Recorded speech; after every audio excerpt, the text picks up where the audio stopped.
This is Newcap News with Nerman Isab. Good evening. The pilot of a glider plane had to make an emergency landing near Marsden yesterday. It happened around 1 p.m. about 15 kilometers south of the community. The 57-year-old male pilot from Marsden received minor injuries and was taken to hospital in Wainwright. Now, he tried to land on a secondary road and in the process hit a power line. Now, the Transportation Safety Board is investigating. A reminder for local drivers of a road closure in the area tonight. Some large oil field tanks are being moved again. Entric is moving these vessels to the oil field starting this evening, going west on 67th Street in Lloydminster towards the Fort McKay area. These vessels are 40 feet wide, 45 feet high loaded, and so it's basically taking up the whole width of a two-lane highway, so we just asked people to bear with us. We'll be traveling between 10 o'clock at night and 6 in the morning every day.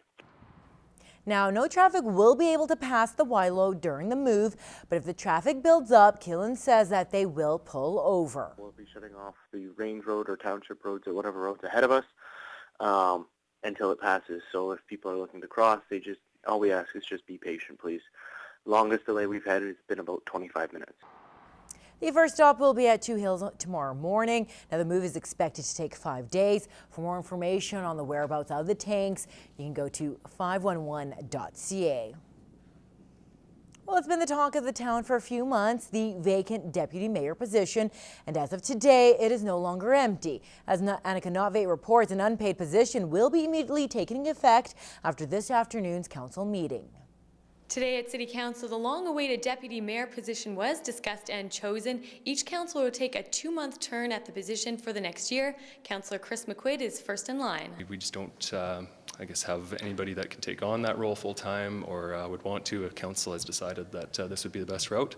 And certainly, I mean, I'm in favor of it. It gives us all a chance to mentor a little bit and learn about the role. As well, changes to the fees at the Lloydminster Airport will come into effect. Councillor Lenny Goodhand says these changes were long overdue. They haven't been reviewed or updated, increased since 2005. So administration felt that it was that the review was overdue. There'll be some costs associated with the changes for some of our commercial users out there, but there should be no cost, maybe even some savings for our private plane owners. So a little bit of good, a little bit of bad. We'll have more details on these stories tomorrow on Newcap News. Stay tuned. This is Annika Notveit reporting from City Hall.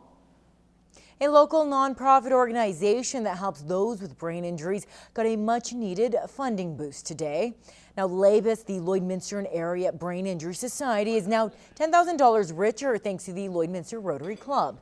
And from LABIS's perspective, the money couldn't have come at a better time. As we've made public here just in the past year, due to a number of different things that had happened to LABIS, they were actually really in trouble. So any donation that is made is really very good for us. The Rotary Club raised the money through fundraisers. Now, current President Paul Richer says that the donation is part of the President's project. They've been quiet, but working hard. They've got a new clothing store in the one end of the city and a bookstore and whatnot. So it looked like the timing was good. So it was a good choice for me to support that one. And LABIS says they will use the money towards programming and staffing. Well, spring is just around the corner and temperatures in the border city are warming up, but that also means melting snow and the possibility of roofs leaking. Now, as Victor Kaiser reports, if this problem isn't fixed soon, it could lead to major problems for homeowners. You got to do everything you can to try to make your home healthy and safe. One of the major causes of leaky roofs is ice damming, that is the formation of ice on the roof eaves. You might not even see ice, you probably just see a thick buildup of snow. And what that does is it's creating a dam that's holding back water that's melting down the roof. The remaining snow on the roof the next warm day ends up running down and gets caught behind the ice, builds up, and actually gets thick enough that it actually runs under the shingles. I'm not sure if you can see it in the video, but there's actually water here. Okay, so There's a fair amount of heat escaping here and causing ice to form on the roof. It's a problem that's mostly prevalent in older homes, but it's one that can be rectified if proper steps are taken. One of the best things for ice damming is to shovel the roof off. Now that's a dangerous proposition, so you have to be careful, you have to do it right. If nothing else, shovel the last 3 feet of the roof, the eave.